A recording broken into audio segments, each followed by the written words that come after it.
그래서 10장 1절부터 12절까지 말씀을 읽고 우리 함께 묵상하도록 하겠습니다. 10장 1절부터 읽겠습니다. 너희는 봄철에 비를 내려달라고 주님께 빌어라. 비구름을 일게 하시는 분은 주님이시다. 주님께서 사람들에게 소나기를 주시며 각 사람에게 밭에 채소를 주신다. 드라비 무상은 헛소리나 하고 점쟁이는 거짓 환상을 본다. 그들은 꾸며낸 꿈 이야기를 하며 헛된 말로 위로하니 내 백성은 양떼같이 방황하며 목자가 없으므로 고통을 당한다.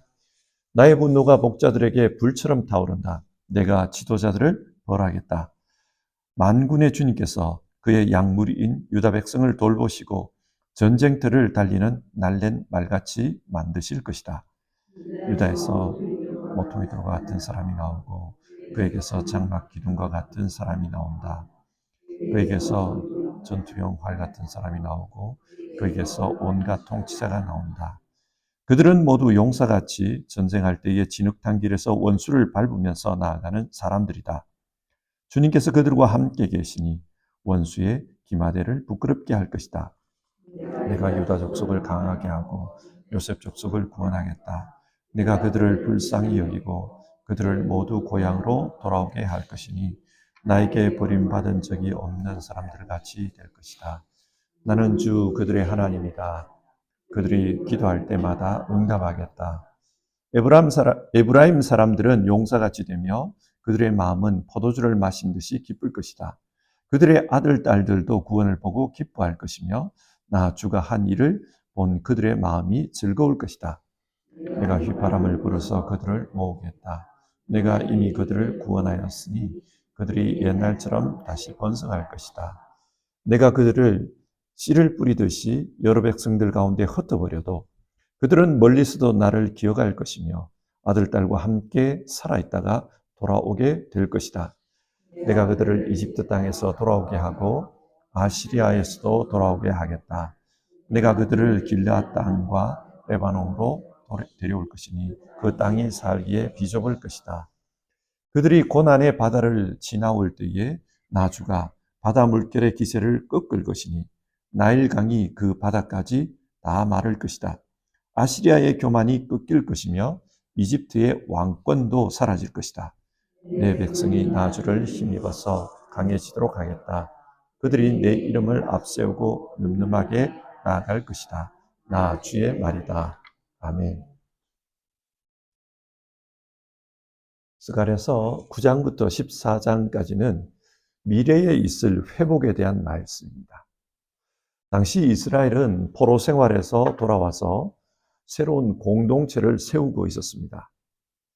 그런데 하나님은 새로운 공동체를 세우고 회복의 역사를 만들어가고 있는 이스라엘 사람들에게 미래에 있을 완전한 회복에 대한 그림을 보여주십니다. 왜 이런 말씀을 하실까요? 하나님께서 미래에 있을 완전한 회복에 대해서 말씀해 주시는 것은 지금 현재의 회복에 만족하지 말고 목표를 그 미래에 맞추라는 것입니다. 당시에 바벨론에서 돌아와가지고 성전을 다시 세우고 성벽을 세우고 그러면서 이스라엘 공동체가 회복되었다. 그렇게 생각하는 사람들이 있었습니다. 그런데 그게 다가 아니라는 거예요.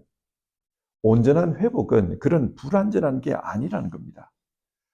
그걸 말씀해 주기 위해서 하나님은 미래에 대한 말씀을 주시는 것입니다. 성경이 미래에 대한 말씀을 하는 이유는 현재 우리가 이 미래를 보면서 목표를 향해 살아가는 거예요. 이게 목표입니다. 그래서 지금 이루었다고 만족하는 순간이 있을 수도 있지만 그게 이루어진 게 아니라는 거예요. 늘 목표는 미래, 여기에 두라는 겁니다. 자, 그렇다면 스가랴서를 통해서 말씀해 주시는 이스라엘 공동체의 미래, 그 회복은 어떤 것입니까? 오늘 말씀을 통해 우리 한번 확인해 보도록 합시다. 먼저 1절입니다. 너희는 봄철에 비를 내려달라고 주님께 빌어라. 하나님께 비를 내려달라고 기도하라는 말씀입니다. 이스라엘의 기후는 지중해성 기후이죠. 그래서 겨울부터 봄까지는 비가 오는 우기이고 여름부터 가을까지는 건기입니다. 봄의 어느 시점이 되면 이제 오던 비가 그치고 아라비아 지역에서부터 불어오는 사막의 뜨거운 바람을 마주하게 됩니다. 그러면 이제 건기가 시작되는 거죠. 그 뜨거운 바람이 불어오면은 곡식들이 서서히 말라갑니다. 자, 이때가 중요하다는 거예요. 이 봄비가 어느 시점까지 내리고 또 언제부터 그치느냐, 그게 한 해의 농사를 좌우합니다. 적당하게 이 보리가 미리 자랄 때까지는 비가 와줘야 돼요.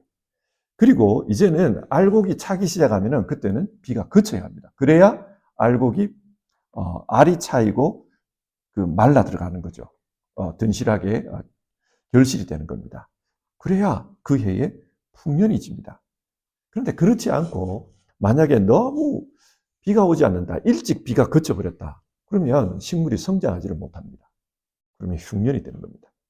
이처럼 이 봄비가 언제까지 오느냐, 이게 한 해 농사에 굉장히 중요했습니다. 가나안 사람들은 이 비를 바알 신이 주관한다고 생각했습니다. 그래서 바알에게 비를 내려달라고, 올해도 풍년이 들게 해달라고 그렇게 기우제를 드리는 것처럼 기원을 했습니다. 이스라엘 사람들은 농사를 모르는 사람들입니다. 광야에서 40년 동안 살다 온 사람입니다. 그래서 가나안 땅에 들어갔을 때 이 가나안 사람들로부터 농사를 배울 수밖에 없었습니다. 그러는 가운데 가나안의 풍습이 자기들에게 자기도 모르게 스며들었던 겁니다. 그래서 한편으로는 하나님을 믿고 살지만 또 다른 한편으로는 바알을 섬기면서 그렇게 살게 되었습니다. 이게 결국 이스라엘을 망하게 하는 원인이었습니다. 종교 혼합주의, 이것이 이스라엘 민족의 멸망의 원인이었습니다. 하나님은 돌아와서 새로운 공동체를 세우는 이 사람들에게 하나님께 비를 달라고 기도해라, 그렇게 말씀합니다. 여러분, 성경이 이 말을 하는 이유가 뭘까요?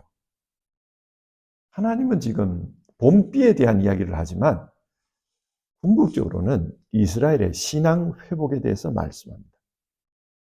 사람들은 하나님을 믿었지만 동시에 민간 신앙을 따르고 있었습니다. 그러나 이제부터는 하나님만 믿으라는 거예요. 그걸 말하는 겁니다.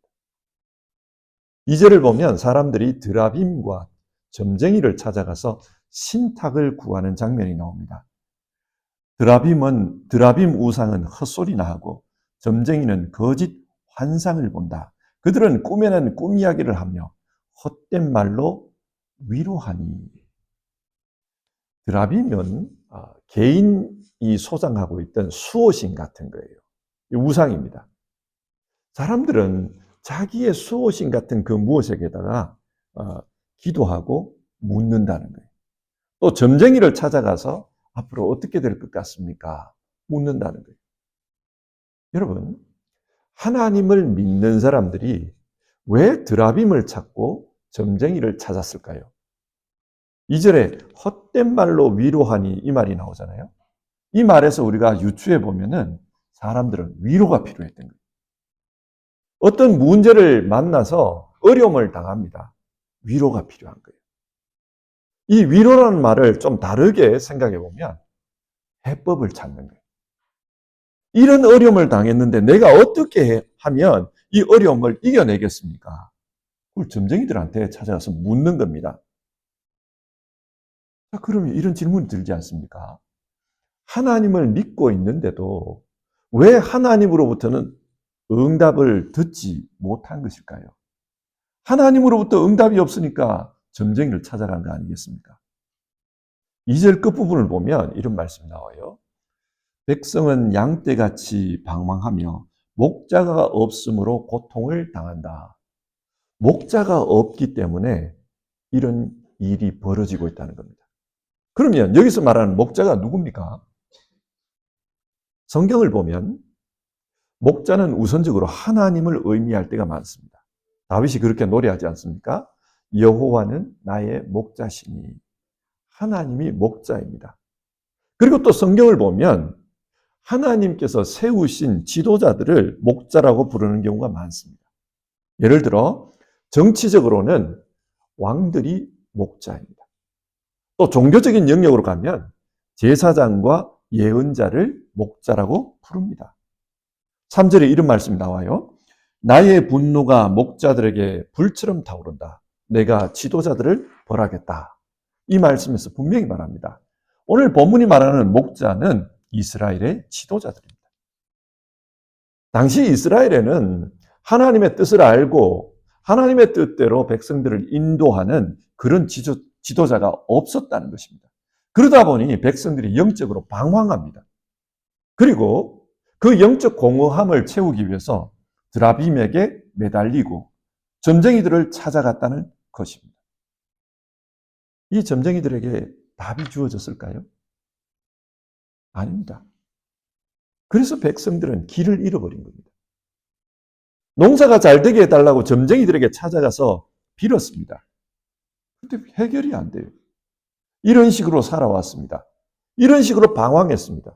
그러다가 바빌론 포로로 끌려간 겁니다. 약속의 땅으로 이제 돌아왔습니다. 그런데 돌아온 이후에도 무엇을 해야 할지, 어떻게 해야 할지 그걸 몰라서 방황하고 있다는 겁니다. 그래서 하나님은 지도자라고 불리는 그 사람들 벌하겠다고 말씀합니다. 자, 이 말씀을 성경의 전체적인 그림 속에서 한번 생각을 해보십시다. 스가랴서 9장에서부터 14장까지는 미래에 있을 하나님의 회복에 대한 말씀이라고 했습니다. 그러면 하나님께서 이루실 그 회복은 어떤 회복입니까? 이 말씀에서 보면은 신앙의 회복입니다. 바른 신앙의 회복. 그게 하나님께서 이루실 회복의 내용입니다. 궁극적으로 성경이 말하는 바른 신앙은 예수님을 믿고 하나님과 의로운 관계가 되는 거예요. 그게 바른 신앙입니다. 그런데 바른 신앙으로 인도하지 못하고 잘못된 신앙으로 인도하는 그런 사람들이 각 시대마다 있었습니다. 예수님 당시를 한번 생각해 봅시다. 예수님 당시에 잘못 인도한 지도자들은 누굽니까? 성전에서 기득권을 행사하던 제사장들입니다. 그리고 자기들만 율법을 알고 있다고 주장하던 율법학자들입니다. 뿐만 아니라 교회 시대가 도래하고 사도들이 이방 땅으로 흩어져서 복음을 전합니다. 그러자 예루살렘으로부터 온 사람들이 있었다 그래요. 유대 민족주의를 강조하면서 예수 복음, 그걸 방해했습니다. 복음을 믿더라도 율법을 따라야 된다. 그러던 사람들이 있습니다. 이런 사람들이 잘못된 지도자들입니다. 하나님은 이런 이들을 벌하겠다고 하십니다. 그리고 마침내 온전한 신앙을 이루겠다. 그 이야기를 하시는 거예요. 예수님 당시의 제사장들은 어떻게 벌을 받았습니까? 그들이 기득권의 그 온상으로 삼았던 성전을 하나님께서 무너뜨려 버립니다. AD 70년 성전이 무너집니다.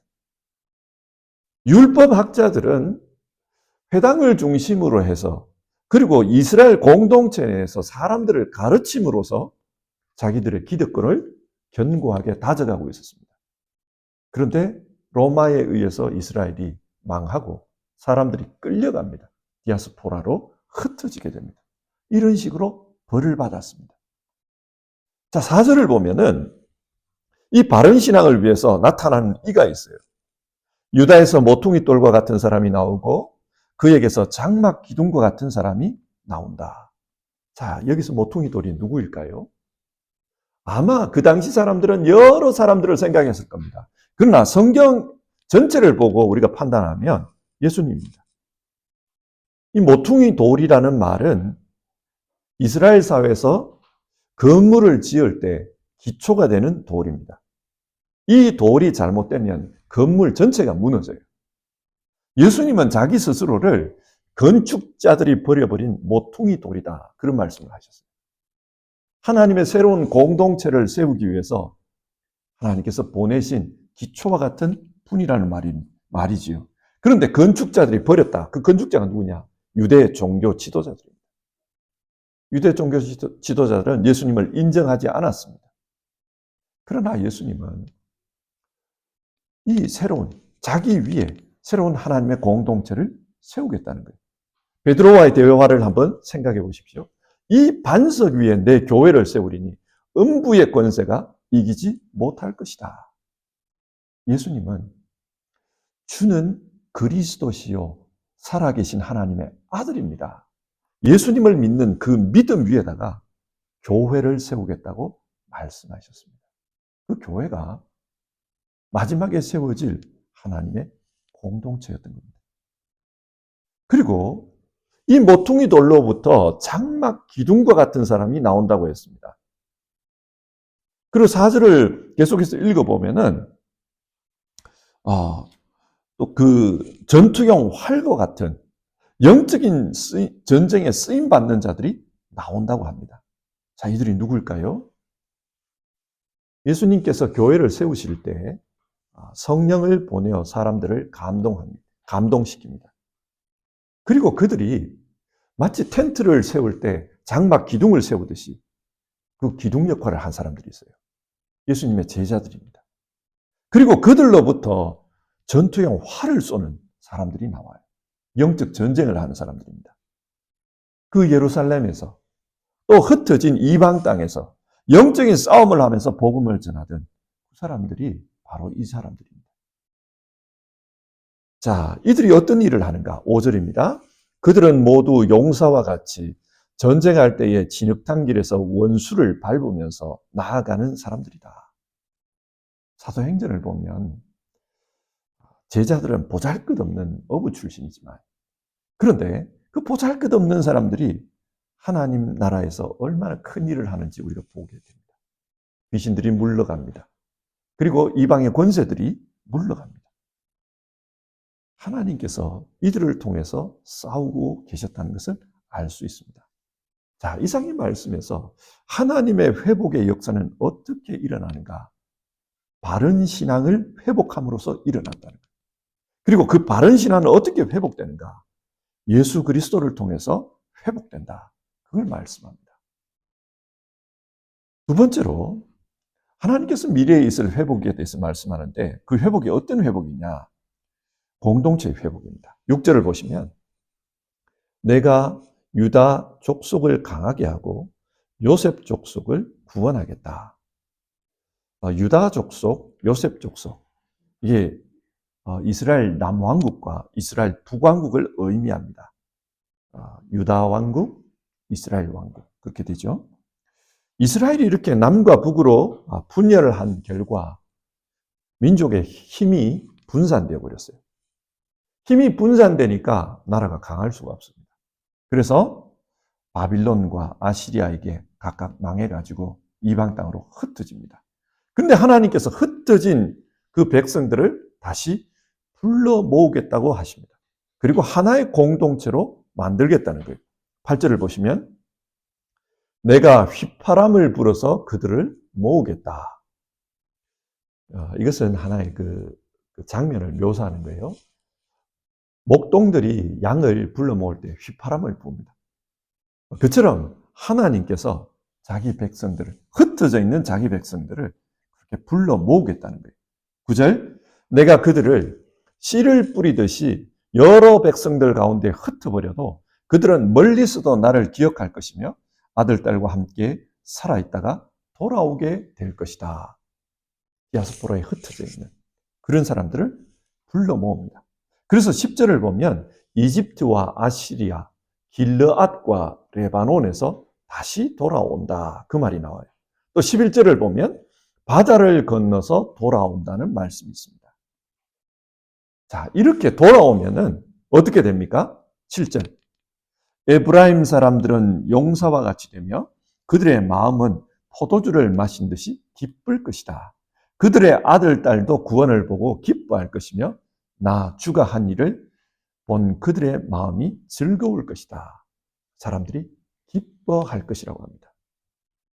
자, 성경이 지금 뭘 말합니까? 하나님께서 말씀하시는 미래의 회복은 이스라엘 공동체, 즉 하나님의 공동체가 회복되는 겁니다. 사도행전에 따르면 이 공동체는 혈통적으로 이스라엘을 의미하는 것을 넘어서서 하나님을 믿는 모든 사람들이라는 것을 알 수 있습니다. 주님께서는 이 흩어진 모든 사람들을 불러 모으기 위해서 제자들을 땅끝까지 파송합니다. 그래서 땅끝까지 가서 복음을 전하게 합니다. 사람들이 몰려옵니다. 하나님의 집으로 몰려옵니다. 교회입니다. 그리고 그 교회에서 유대인이나 이방인이나 종이나 자유자나 모두가 하나님의 자녀로 하나가 되게 됩니다. 하나님의 권속이 되죠. 권속이라는 것은 그 집안의 한 식구라는 말이에요. 이렇게 하나님께서 새로운 공동체를 만드십니다. 성경이 말하는 미래에 있을 회복, 그 회복이 뭐냐? 하나님 공동체의 회복입니다. 예수 그리스도를 머리로 하는 새로운 공동체, 그것이 하나님께서 꿈꾸는 미래의 회복의 내용입니다. 자, 오늘 말씀을 한번 정리를 해봅시다. 스가랴서 10장은 미래에 있을 회복에 대해 말하고 있습니다. 그런데 그 회복이 어떤 회복입니까? 첫 번째는 바른 신앙의 회복이었습니다. 지금까지 하나님을 믿으면서 우상도 섬기던 그런 혼합주의적인 신앙을 버리고 하나님만 섬기는 바른 신앙의 회복입니다. 두 번째는 하나님 공동체의 회복입니다. 그런데 우리가 성경을 보면은 신약을 읽어보면 이런 회복은 1차적으로 예수님에 의해서 이루어졌습니다. 그리고 또 그 예수님께서 이 하나님 나라의 완성은 마지막 때 주님 오심으로 이루어진다고 하셨습니다.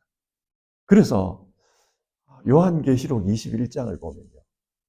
나는 그들에게 하나님이 되고 그들은 나의 백성이 될 것이다. 이 말씀입니다. 공동체가 완전히 회복됩니다. 그래서 그때 하나님 선포합니다. 보아라, 내가 만물을 새롭게 하였다. 그 말씀입니다. 자, 이 내용을 오늘 우리에게 한번 적용을 해봅시다. 우리는 지금 예수님이 오셔서 초림하셔서 회복을 시작한 그때 이후를 살고 있습니다. 그리고 예수님이 재림하셔서 회복을 완성할 이 중간 시대를 살고 있습니다. 이 중간 시대를 사는 우리에게 어려움이 있어요. 좋은 일만 있지 않습니다. 어려움을 만나고 문제를 만납니다. 그러다 보면 우리의 심령이 깨어질 때도 있고 삶의 현실이 무너질 때도 있습니다.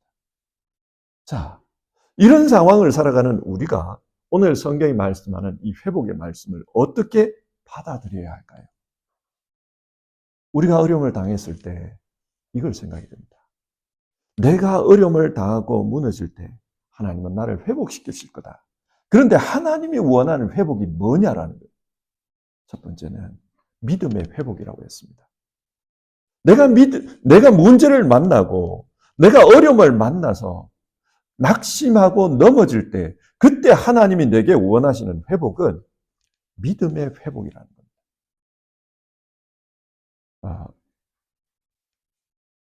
어떤 어려움을 만났을 때 그 어려움이 내게 문제가 있어서 생기는 경우도 있고 그렇지 않은 경우도 있어요, 사실은. 어려움의 원인들은 다양합니다.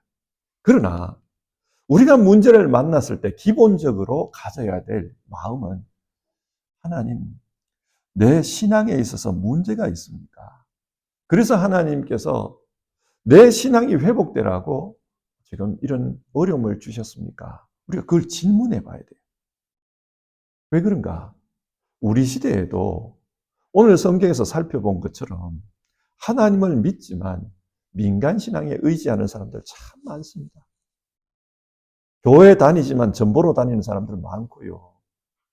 신앙을 하지만 마치 무속 신앙을 하는 것처럼 신앙하는 사람들도 있습니다.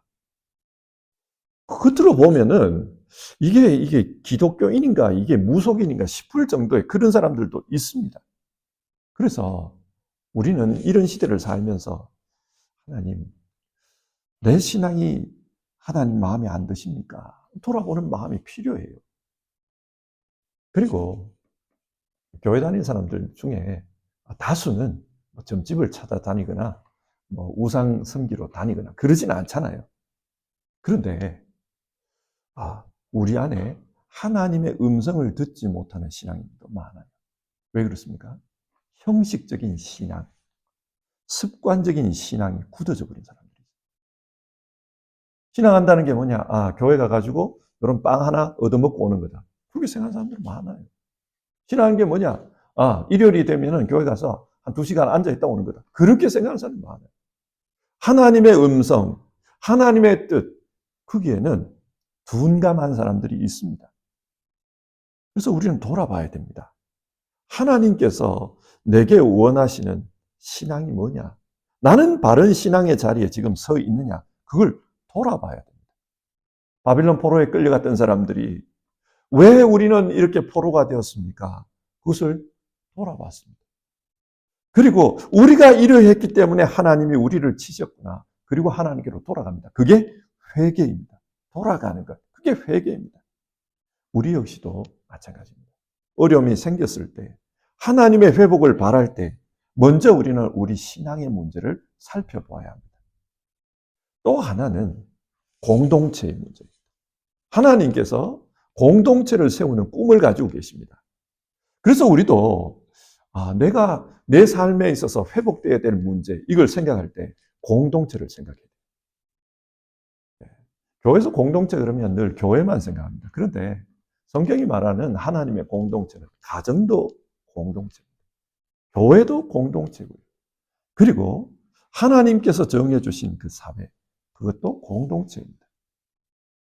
예수님께서 가정이든 교회든 혹은 이 사회든 이 모든 공동체를 하나님의 공동체로 만들기 위해 제자들을 땅끝까지 보냈습니다.